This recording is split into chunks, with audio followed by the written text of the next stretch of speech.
Makan pedas ketemu segernya teh pucuk jadi nyes.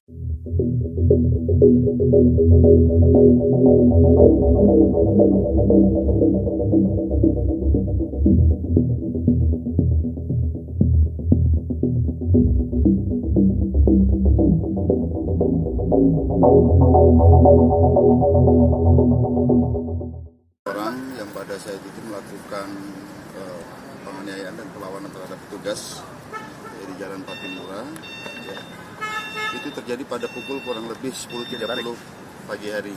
Ya. Saat itu secara preventif petugas jaga yang ada di seputaran kediaman Bapak Kapolri, tapi di sisi sebelah kanannya jauh, itu secara preventif mencegah dari seseorang ini yang mendekati dengan perilaku yang tidak wajar. Pada saat ditegur, kemudian yang bersangkutan ini sempat menyeberang jalan, kemudian tiba-tiba kembali dan melakukan penyerangan terhadap petugas.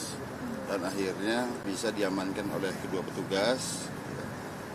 Pada saat itu yang bersangkutan tidak membawa apapun, apakah senjata tajam, senjata yang lainnya tidak ada, benda tumpul tidak ada.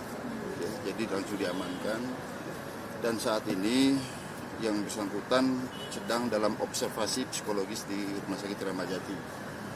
Dan menurut keterangan keluarga korban, bahwa yang bersangkutan pernah dirawat di Rumah Sakit Jiwa Naipata Kupang. Ya, jadi ada indikasi gangguan psikologis, ya, dan sedang kita adakan observasi di Kramat Jati. Jadi latar belakang yang bersangkutan ini dulu adalah mantan PNS, pernah ke sekolah di STPDN, S2 di Universitas ternama di Jogja, kemudian resign. Nah, menurut keterangan beberapa teman satu leting dan keluarganya sempat memang mengalami depresi sehingga dibawa ke rumah sakit jiwa. Tentunya ini masih kita terus kita menunggu observasi dari pihak rumah sakit, dan juga kita sudah berkoordinasi dengan Densus 88 yang bersangkutan tidak masuk dalam jaringan teror. Jadi indikasinya pertama, yang bersangkutan ini pernah dirawat di rumah sakit jiwa, kemudian pada saat melakukan perlawanan terhadap petugas itu juga tidak membawa senjata apapun, baik senjata tumpul, senjata tajam, senjata api, apalagi senjata api tidak ada. Dan sampai saat ini kita sudah melakukan pemeriksaan beberapa orang saksi, termasuk saksi petugas yang dipukul, ya, seperti terluka di sini. Dan kita periksa semua. Saya kira demikian cukup.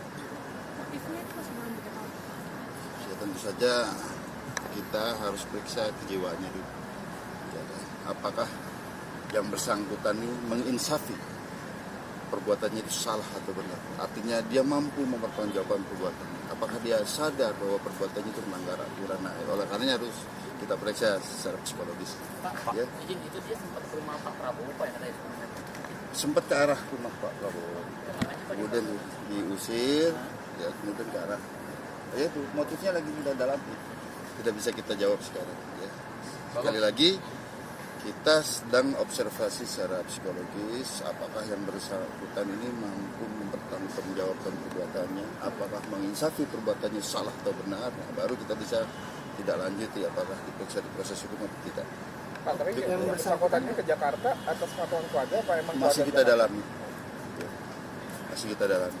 Pak, ya. Tadi disebut dia ex-PNS, berarti saat kejadian itu dia latar belakangnya apa, Pak? Ya, sudah resign kan, sudah resign. Nggak ada pekerjaan ya, Pak? Nganggur gitu? Tidak ada. Cukup ya?